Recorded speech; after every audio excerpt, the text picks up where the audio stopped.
What's the meaning of Adam Smith? Adam Smith. Adam Smith. Adam Smith. Adam Smith. Adam Smith.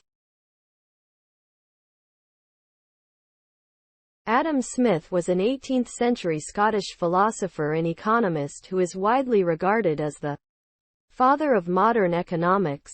He is famous for his influential book, The Wealth of Nations, which outlines many of the key principles that underpin modern economics, such as the division of labor, the importance of free markets, and the concept of the invisible hand.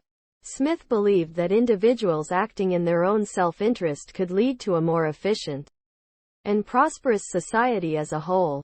His ideas have had a profound impact on the development of capitalism and continue to shape economic policy to this day.